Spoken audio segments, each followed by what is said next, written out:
ആത്മാവിൽ ശക്തിയോടെ ജീവിപ്പാ, ആത്മനൽവരങ്ങൾ നിത്യവും പ്രകാശിപ്പാ. ആത്മാവിൻ ശക്തിയോടെ ജീവിപ്പാ, ആത്മനൽവരങ്ങൾ നിത്യവും പ്രകാശിപ്പാ. ആത്മനായക നിരന്തരമാ എന്നിൽ ആത്മദാനങ്ങൾ പകരണമേ. എല്ലാം അങ്ങേ മഹത്വത്തിന, എല്ലാം അങ്ങേ പുകഴ്ചയ്ക്കുമായി തീർന്നിടണമേ.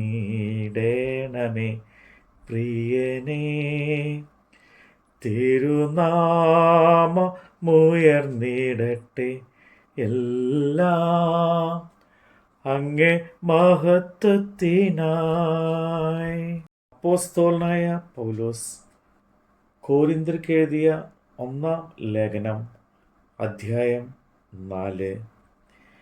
ഞങ്ങളെ ക്രിസ്തുവിൻ്റെ ശുശ്രൂഷക്കാരും ദൈവ മർമ്മങ്ങളുടെ ഗൃഹവിചാരകന്മാരും എന്നിങ്ങനെ ഓരോരുത്തൻ എണ്ണിക്കൊള്ളട്ടെ. ഗൃഹവിചാരകന്മാരിൽ അന്വേഷിക്കുന്നതോ അവർ വിശ്വസ്തരായിരിക്കണം എന്നത്രേ. നിങ്ങളോ മനുഷ്യർ കഴിക്കുന്ന നല്ല വിസ്താരത്തിലോ എന്നെ വിധിക്കുന്നത് എനിക്ക് എത്രയും ലഘുകാര്യം. ഞാൻ എന്നെ തന്നെ വിധിക്കുന്നതുമില്ല. എനിക്ക് യാതൊരു കുറ്റത്തെക്കുറിച്ചും ബോധമില്ലെങ്കിലും അതിനാൽ ഞാൻ നീതിമാൻ എന്ന് വരികയില്ല. എന്നെ വിധിക്കുന്നത് കർത്താവ് ആകുന്നു.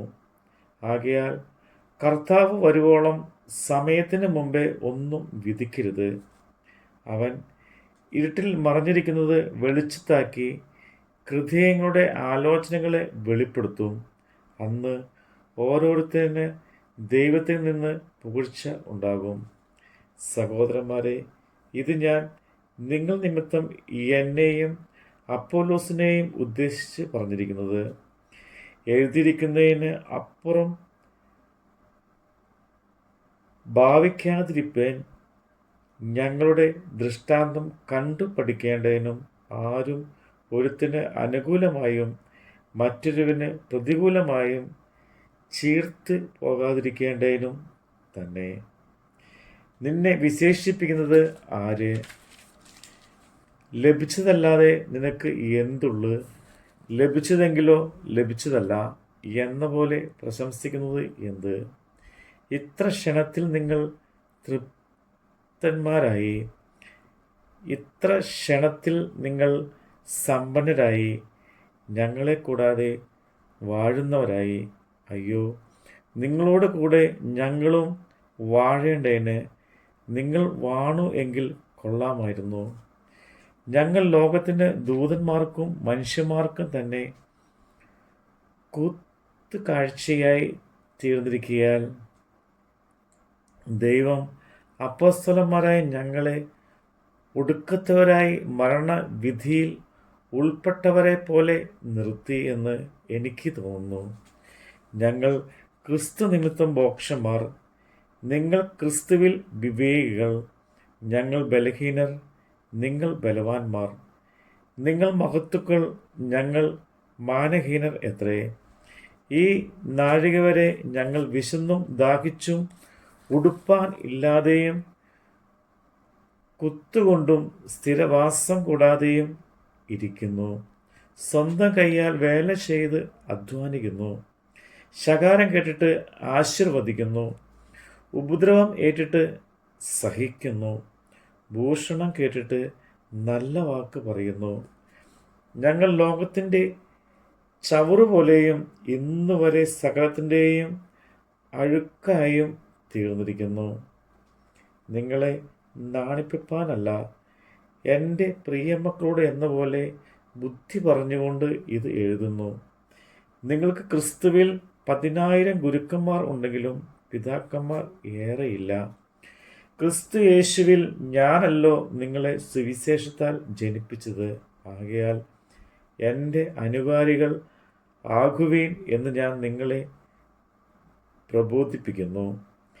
ഇത് നിമിത്തം കർത്താവിൽ വിശ്വസ്തരും എൻ്റെ പ്രിയമകനുമായ തീമോഥെയോസിനെ നിങ്ങളുടെ അടുക്കൽ അയച്ചിരിക്കുന്നു. ഞാൻ എങ്ങും ഏത് സഭയിലും ഉപദേശിക്കുന്നത് പോലെ ക്രിസ്തുവിലുള്ള എൻ്റെ വഴികൾ അവൻ നിങ്ങളെ ഓർമ്മിപ്പിക്കും. എങ്കിലും ഞാൻ നിങ്ങളുടെ അടുക്കൽ വരികയില്ല എന്ന് വെച്ച് ചിലർ ചീർത്തിരിക്കുന്നു. കർത്താവിന് ഇഷ്ടമെങ്കിൽ ഞാൻ വേഗം നിങ്ങളുടെ അടുക്കൽ വന്ന് ചീർത്തിരിക്കുന്നവരുടെ വാക്കല്ല ശക്തി തന്നെ കണ്ടറിയും. ദൈവരാജ്യം വചനത്തിലല്ല ശക്തിയിൽ എത്രയാകുന്നു. നിങ്ങൾക്ക് ഏത് വേണം? ഞാൻ വടിയോടുകൂടിയോ സ്നേഹത്തിലും സൗമ്യ ആത്മാവിലുമോ നിങ്ങളുടെ അടുക്കൽ വരേണ്ടത്? നമ്മുടെ കർത്താവിൻ്റെ വചനമാണ് നമ്മൾ കേട്ടത്. നിന്റെ പേരിൽ ഞങ്ങൾ ചെയ്യും വേലകൾ, തിരുനാമവും ധരിച്ചു ചെയ്യും ക്രിയകൾ.